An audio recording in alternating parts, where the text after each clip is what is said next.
Assalamualaikum warahmatullahi wabarakatuh. Eh, Alhamdulillah hari ini kita bisa bertemu ya untuk melanjutkan diskusi kita pada mata kuliah metodologi kualitatif. Seperti yang pernah saya jelaskan pada pertemuan sebelumnya, bahwa mulai dari pertemuan ke-7 begitu ya, sampai dengan nanti pertemuan terakhir, itu lebih pada mahasiswa melakukan ekspos terhadap hasil kajian dan terhadap tugas-tugas yang diberikan, gitu ya. Untuk minggu sekarang itu pertemuan ke-12 ya, oke, pertemuan ke-12 yang akan membahas tentang kuesioner ya. Oke, jadi untuk pertemuan sekarang yang akan didiskusikan adalah tentang kuesioner dan tentang interview ya dalam penelitian kualitatif. Oke, dipersilahkan sekarang kelompok yang bertanggung jawab untuk melakukan ekspos untuk bisa melakukan ekspos. Silakan. Bismillahirrahmanirrahim. Assalamualaikum warahmatullahi wabarakatuh. Waalaikumsalam warahmatullahi wabarakatuh. Sebelumnya yang terhormat kepada Bapak Dr. Uba Umbara MPD selaku dosen pengampu mata kuliah metode penelitian kualitatif serta teman-teman semester 7 yang kami cintai dan kami banggakan. Baik, di sini kami dari kelompok 5 akan memaparkan tentang kuesioner.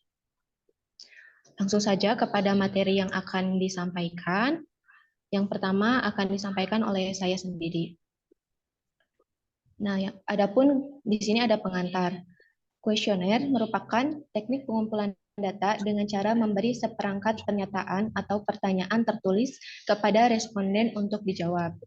Nah, di sini ada menurut Wilson dan McLean tahun 1994, kuesioner banyak digunakan dan bermanfaat sebagai instrumen untuk yang pertama itu untuk mengumpulkan informasi survei. Kemudian yang kedua yaitu untuk menyediakan data berstruktur dan seringkali numerik. Nah, adapun data berstruktur ini adalah semua jenis data yang pemformatan, angka, dan tata letaknya berada pada bidang yang tetap dalam file tertentu. Kemudian yang ketiga yaitu bermanfaat untuk atau dapat dikelola tanpa kehadiran peneliti dan sering menjadi relatif mudah untuk dianalisis. Nah, di beberapa penelitian biasanya ada kuesioner yang didampingi oleh peneliti, ada juga bisa yang tidak didampingi oleh peneliti, sehingga apabila ketika tidak didampingi oleh peneliti maka memudahkan untuk proses pengumpulan datanya. Adalah mereduksi massa data yang telah diperoleh ke bentuk yang sesuai untuk analisis. Hal yang dimaksud untuk mengidentifikasi dan menghilangkan kesalahan yang dilakukan oleh responden. Moser dan Carlton pada tahun 1977 menunjukkan 3 tugas utama dalam penyuntingannya. Yang pertama adalah kelengkapan, dilakukan untuk pengecekan bahwa setiap pertanyaan memiliki jawaban. Jadi si kuesioner itu sudah diisi oleh si respondennya. Yang kedua, ketepatan. Sejauh mungkin dilakukan pemeriksaan bahwa semua pertanyaan dijawab secara akurat oleh responden. Yang ketiga, keseragaman. Pemeriksaan dilakukan bahwa pewawancara telah menginterpretasikan instruksi dan pertanyaan secara seragam.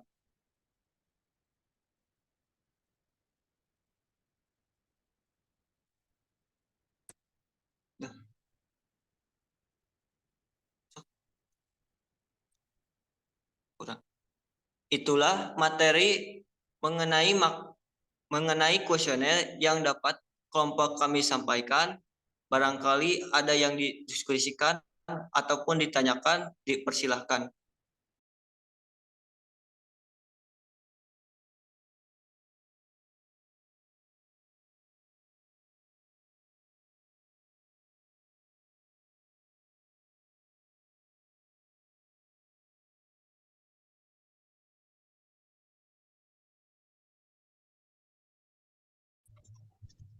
Ya, silakan. Izin bertanya untuk kelompok 5. Ya, oke. Ya, silakan Elis. Baik, untuk tadi kan dijelaskan bahwa dalam pertanyaan di kuesioner itu ada dua jenis, ada yang secara tertutup dan juga terbuka. Nah, kalau misalkan tertutup kan kita menganalisisnya dengan menggunakan poin-poinnya, kayak misalkan tadi di skala Likert itu kalau sangat setuju 5, kalau setuju 4, dan sebagainya. Nah, kalau misalkan di pertanyaan terbuka, itu untuk menganalisis hasil kuesionernya itu gimana? Mungkin itu pertanyaannya, terima kasih.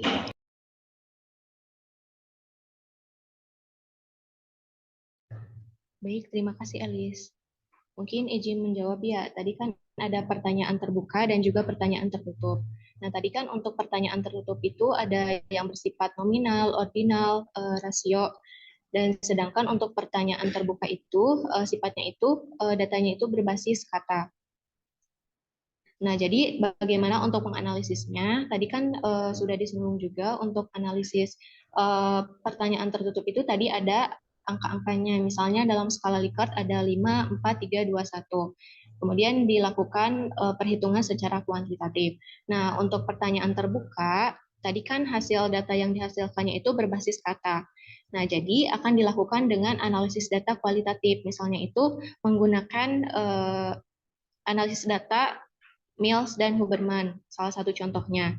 Jadi untuk data yang telah dikumpulkan itu dilakukan tahap reduksi ataupun dilakukan pemilihan jawaban dari responden. Kemudian setelah direduksi, selanjutnya adalah tahap penyajian data, disajikan data yang telah dipilah-pilahnya.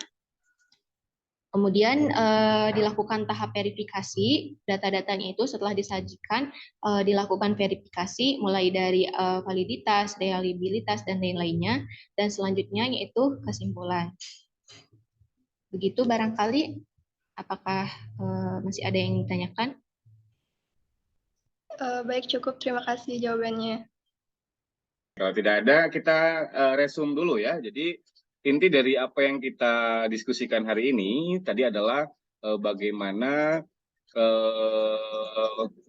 memberikan penjelasan, gitu ya. Jadi tadi yang mengekspos materi adalah memberikan penjelasan tentang apa sebenarnya kuesioner tersebut, begitu ya. Dari mulai tahap mempersiapkan, begitu ya, membuat, menyusun kuesioner sesuai dengan tujuan penelitian masing-masing. Kemudian menguji cobakan kuesioner tersebut sampai dengan teknis bagaimana cara memberikan kuesioner kepada responden sampai dengan tadi yang terakhir dibahas tentang jenis dan bagaimana cara melakukan pengolahan data gitu ya ketika menggunakan instrumen kuesioner dalam penelitian baik boleh ya boleh dalam penelitian kualitatif atau dalam penelitian kuantitatif, tapi lebih khusus biasanya lebih sering digunakan pada penelitian kualitatif. Itu mungkin resume dari pertemuan kita kali ini yang membahas tentang bagian dari kuesioner gitu ya. Selanjutnya saya serahkan waktunya kepada kelompok yang akan memberikan ekspos tentang interview. Silakan. Assalamualaikum warahmatullahi wabarakatuh. Yang terhormat Bapak Dr. Uba Umbara MM MPD selaku dosen mata kuliah metode penelitian kualitatif, juga Bapak Evan Farhan Wahyu Puadi MPD selaku observer pada siang kali ini, serta juga rekan-rekan PMTK semester 7 yang insya Allah berbahagia. Di sini kelompok kami merupakan kelompok 6 yang beranggotakan Ade Yuliani, Ega Ismaya, dan saya Siti Nureli Sutiani. Di sini kami akan membahas mengenai materi selanjutnya mengenai interviews atau yang disebut juga sebagai wawancara. Nah, di sini kami memiliki 15 garis besar yang mana akan dijelaskan oleh masing-masing dari kami. Penjelasan yang pertama akan dijelaskan oleh rekan saya, Ega Ismaya. Dipersilahkan.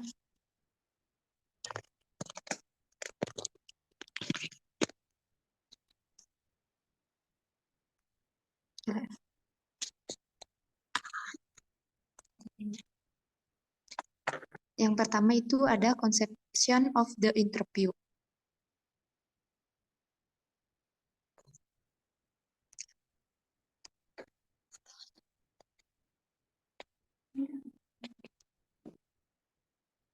atau konsepsi wawancara.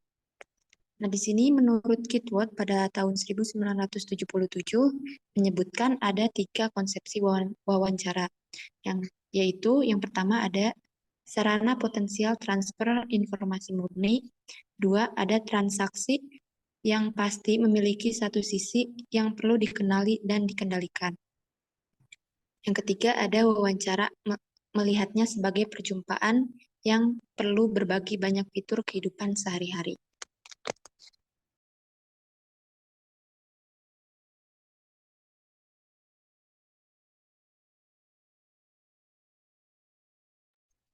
Oke, silakan. Ada yang ingin disampaikan? Memberikan respon, memberikan saran, atau mungkin memberikan pertanyaan terhadap apa yang telah disampaikan oleh kelompok 7 tadi ya, atau kelompok 6.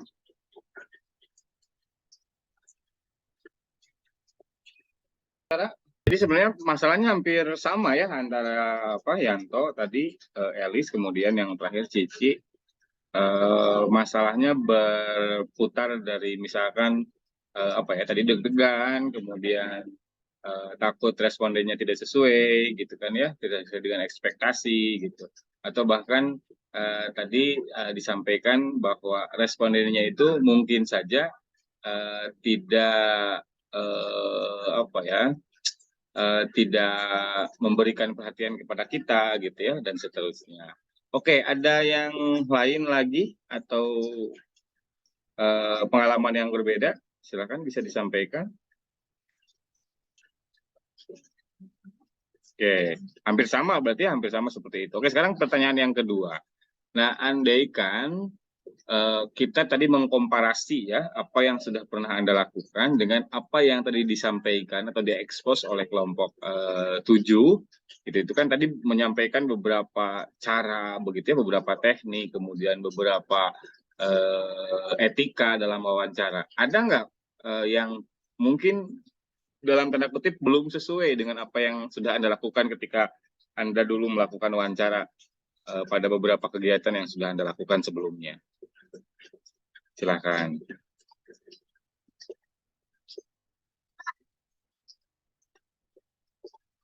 Tadi kan dibahas ya, persiapan, tekniknya seperti apa, kemudian etikanya seperti apa, sampai dengan yang lebih spesifik tadi kan ya, cara-cara dalam melakukan wawancaranya. Nah, jangan-jangan maksud saya apa yang tadi Anda rasakan gitu ya, terutama yang dirasakan oleh Cici sama Elis dan Yanto tadi, jangan-jangan tidak sesuai dengan apa yang tadi disampaikan dalam ekspos gitu ya. Kan bahan tadi yang diekspos itu merupakan bahan hasil analisa kelompok tersebut gitu ya, dalam buku sumber yang sama-sama kita kaji ya. Kalau tidak salah itu pengarangnya Cohen ya, kalau tidak salah ya. Nah, jangan-jangan tidak sesuai. Nah, silakan, ada yang kita cukupkan dulu sampai sini ya. Jadi nanti kita sambung atau kita lanjutkan di pertemuan selanjutnya. Tentu pertemuan selanjutnya adalah Anda harus mengekspos hasil karya Anda gitu ya. Baik hasil yang tadi ditugaskan untuk membuat kuesioner atau yang ditugaskan untuk membuat atau yang ditugaskan untuk melakukan interview ya gitu ya. Jadi nanti pada pertemuan selanjutnya nanti Anda diminta untuk mempresentasikan kuesioner sesuai dengan tema penelitian Anda gitu ya, tema penelitian yang akan Anda lakukan. Dan yang di sesi kedua nanti Anda diharapkan itu melakukan role playing atau bermain peran begitu ya. Nanti ada yang berperan sebagai pewawancara dan ada yang berperan sebagai orang yang diwawancarai gitu ya, supaya kita bisa merasakan nih dan menganalisis apa kekurangan ketika kita melakukan interview terhadap orang lain gitu ya. Bisa dipahami sampai di sini? Silakan. Ada respon atau ada pertanyaan yang kurang dimengerti? Silakan. Oke, cukup ya, jelas ya. Oke, itu saja barangkali untuk pertemuan kita kali ini. Kita sudah sampai, ini sudah agak cukup lama ya, mungkin sudah lebih dari 2 SKS mungkin. Tapi tidak apa-apa, karena apapun yang kita diskusikan, seyogianya kita berharap ini memberikan manfaat begitu ya dan keberkahan bagi kita semua. Maka seperti biasa, mari kita sama-sama melafalkan kalimatul hamdalah. Alhamdulillahirabbil alamin. Semoga apa yang kita diskusikan dan apa yang kita sampaikan pada hari ini memberikan manfaat dan keberkahan bagi kita semua. Oke, terima kasih atas perhatiannya. Mohon maaf apabila ada kekurangan baik dari saya maupun dari kelompok tadi yang mengekspos materinya. Semoga apa yang disampaikan bermanfaat bagi kita semua. Terima kasih. Assalamualaikum warahmatullahi wabarakatuh.